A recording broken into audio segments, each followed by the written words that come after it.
Eh?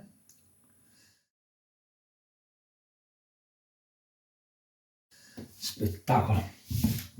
Ora.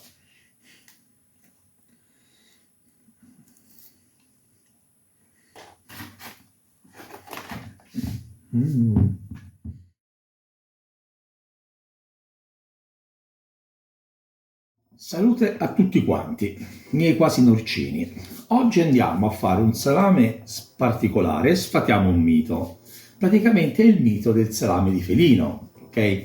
Che molti dicono è un salame fatto coi gatti, è un salame... Il salame felino è una piccola città nella provincia di Parma che si trova a 200 metri sopra il livello del mare e ha la caratteristica che è sempre molto ventilata. Questo dà questo, diciamo, questo profumo al salame, ma non solo questo qui, è anche, diciamo, un salame IGP controllato e deve avere come caratteristica un tipo di carne che in questo caso sarebbe delle rifilature di prosciutto, della spalla e del grasso in quantità al 70% di magro e il 30% di grasso, granatura media. E ha un'altra caratteristica importante che ci va del vino verdicchio, che non è stato neanche facile trovarlo, e 24 ore prima, anzi no, 12 ore ieri sera, ci ho messo dentro dell'aglio, del pepe, eccolo qui, dell'aglio, del pepe grosso, del pepe medio e del pepe fino, ok? E questo per insaporire bene bene sia il pepe sia il vino. Comunque sia, sfatiamo questa cosa e molti mi diranno non è possibile farlo se non è a felino. Non è vero, perché voi potete fare, ripeto, la caratteristica della carne rapportata, diciamo, a dove siete. Bene, vi verrà un pochino meno saporito di quello lì, ma vi garantisco, se usate dei prodotti eccellenti come stiamo usando e come usate voi, verrà sicuramente un salame che si assomiglierà molto. Ok? Allora, 25 grammi per chilo di sale marino, 3 grammi di pepe, questi 3 grammi composti da qualche granello di pepe, come abbiamo detto granello grosso, granello medio tritato. Il medio me lo sono inventato io, non ci andrebbe, però ne avevo un pochino e ci ho messo anche un pochino di medio, che sarebbe semplicemente quello grosso tritato, frullato, passato, o lo fate col coltello dentro, e il fine. E il vino. Non ci vanno altri odori, altre spezie, altre cose strane. I nostri budelli che sono stati messi ieri sera con l'aceto, e avete il video mio a disposizione su come trattarli, che non ve lo ripeto neanche. Io ho preso un budello con una dimensione da 60, il buco, diciamo così, è da 60 e il salame, diciamo, medio. Ok, io mi preparo per tagliare la carne e per andarla a tritare.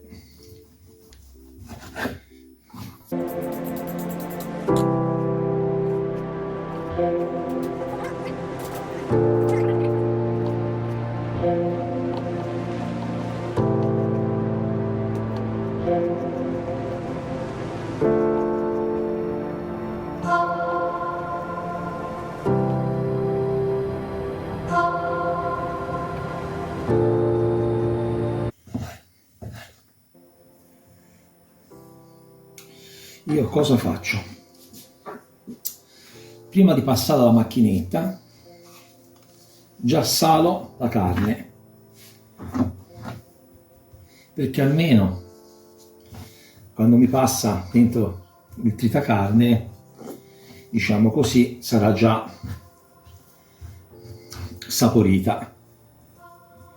Ok, il pepe è questo qui, quello ce lo metto dopo perché sennò faccio confusione.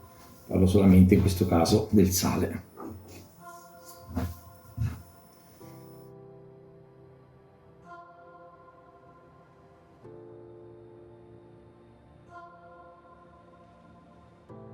(70 e 30). A questo punto la carne, quando lo dovete lavorare, questa è una cosa importante, tiratela fuori dal frigo e lavoratela, sarà più facile tagliarla, metterla dentro al tritacarne, sarà più malleabile. Quando invece inizia a scaldarsi a temperatura ambiente sarà più difficile, ho capito, tagliarla. Questa è una regola del norcino. Carne uscita dal frigorifero e lavorata. E ora qui il famoso vino, ora, ho fatto anche troppo, vino, pepe, aglio,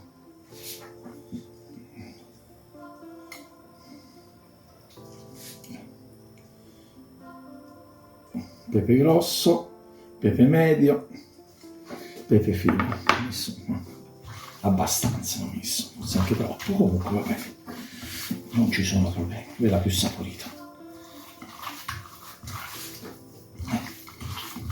Questa operazione di impastamento deve durare almeno 10 minuti. Poi sarebbe bene, finiti i 10 minuti, lo lasciate riposare una mezz'oretta e rifate ancora altri 5 minuti, no? Così i sapori, prima di entrare nel budello, si saranno amalgamati.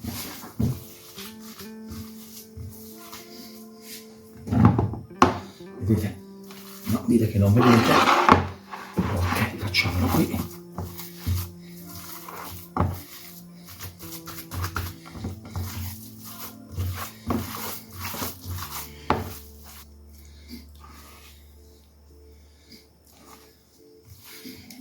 Io sono abituato, ci vado per farne così poco, per farne così poco fa da occhio, ma io so che la salatura va a 25 grammi per chilo, vi assicuro che sarà quella. Se voi ne fate ovviamente di più, assolutamente usate la bilancia perfetta, non fate cavolate. Un po' di pipitto qui, ma via, crepi l'avarizia.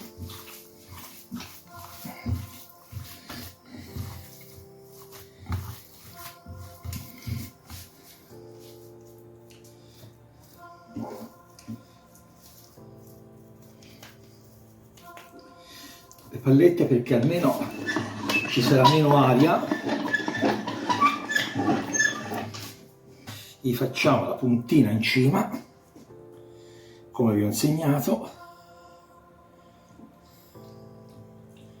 Io ne metterò uno lungo che poi dopo vedo dove arrivare coi salumi, dove arrivano li taglio.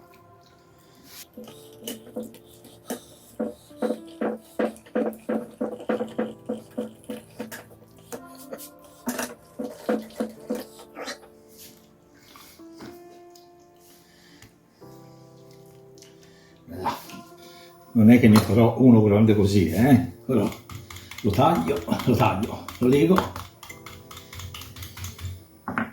Penso che ne farò 3. Intanto facciamo così. Vedete? Molti mi dicono mi vengono le sacche d'aria, perché dovete renderlo uniforme, levare l'aria dentro. Guardate, bucate bene, così eviterete i sacchi d'aria, poi la carne si miscelerà meglio, entrerà più ossigeno, è indispensabile. È uno strumento che costa 3 euro, lo trovate ovunque, dai macellai, dai norcini, su eBay, dove volete. Ora capisco magari un'attrezzatura importante, ma una così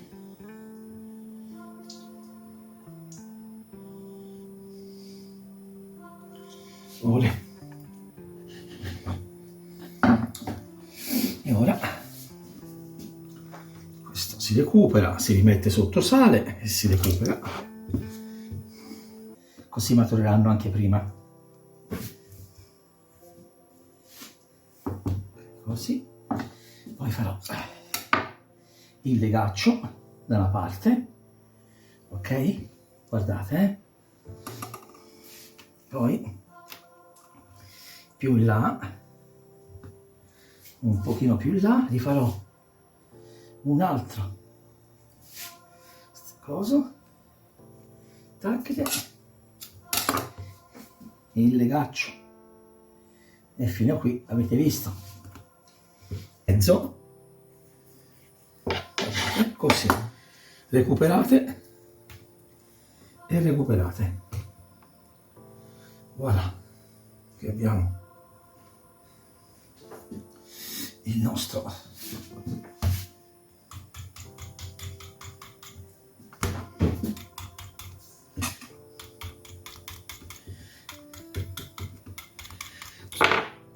deve essere una bella consistenza qui, deve essere duretto, perché se no vi riprendete con la cordicina, ok, ne rifate un altro qui, lo stringete se non dovesse essere. Ok, siamo quasi giunti al termine. Cosa faremo? Io oggi, visto che è una giornata molto ventosa, li metterò fuori, ce li tengo 5-6 ore, così si asciugheranno bene bene, si toglierà l'acqua, e questa è la prima fase. Stasera li rimetto dentro, ok? E li terrò 3-4 giorni, me ne accorgo dal colore, per questo dico 3-4, perché dipende da tante cose, dalla carne, dalla temperatura, dal vento, da mille cose. Comunque quando saranno belli colorati di rosso, la temperatura che va dai 15 ai 20 gradi, ok? Al terzo o quarto giorno, come sono ripetitivo, vanno in cantina o in frigorifero.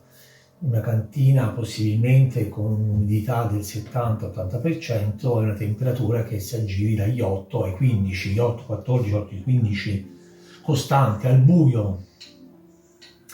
Quanto ce li tengo? Visto che questi sono piccolini, ce li terrò una cinquantina di giorni, ce li tengo. Quelli classici solitamente sono una pezzatura da 600 grammi a 1 chilo, molto lunghi, e allora devono stare minimo 60-70 giorni, 2-3 mesi, dice l'IGP.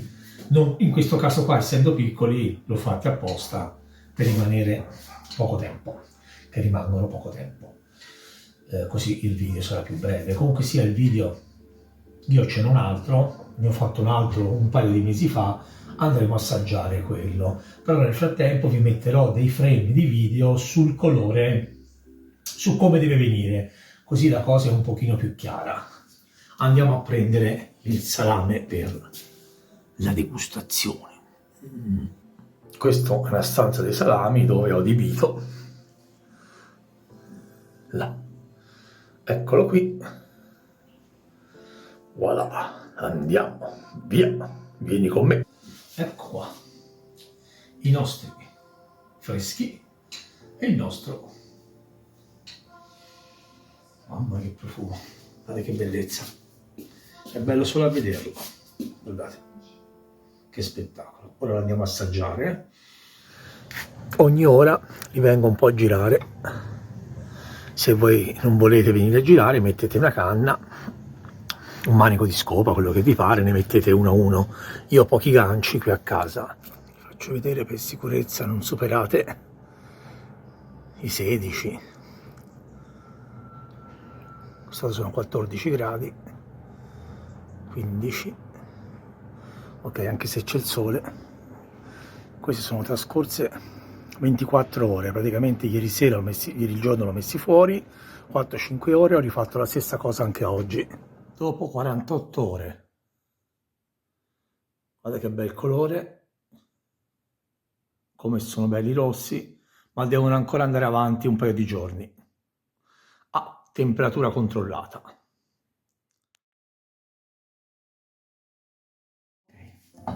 È arrivato il momento dell'assaggio. Intanto, se vedete, li ho tolti da fuori, questi qui, li ho lasciati 5 ore al vento. Guardate che bel colore che hanno già. Allora, questo qui è un altro tipo, l'ho identificato con questa cleppettina. Guardate che bel colore che hanno già, vedete che bel rosso che sta già prendendo, e pensate, sono solamente 4 ore. Questo è quello che ho fatto 50 giorni fa, Vediamo un po' cosa ne esce.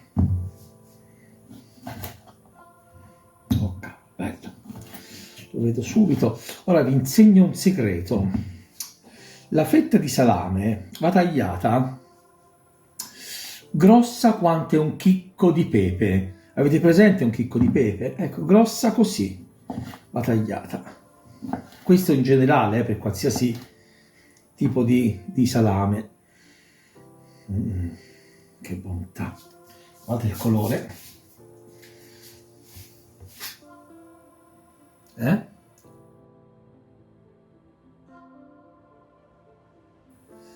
Spettacolo. Ora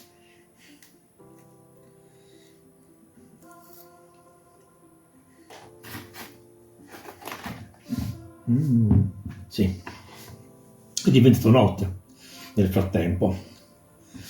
Vi ringrazio di aver visto questo video. Mettetevi il like, campanellina, bim bim bam, tutto quello che c'è da mettere, perché credo che me lo sia meritato. Seguite, datemi dei suggerimenti. Molti mi hanno chiesto di fare alcuni tipi di salume, alcuni li farò. Mi state un pochino suggerendo delle cose.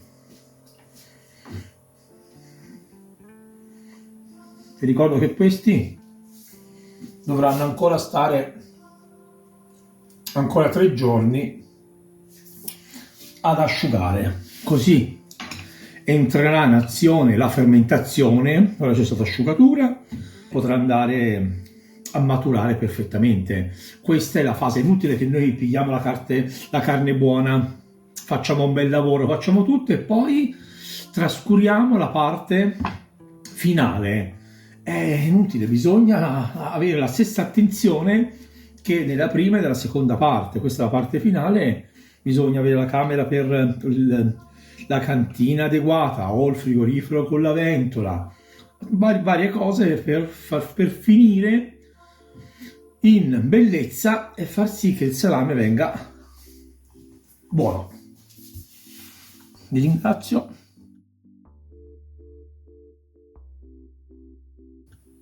e vi saluto, io e il mio salame tipo felino.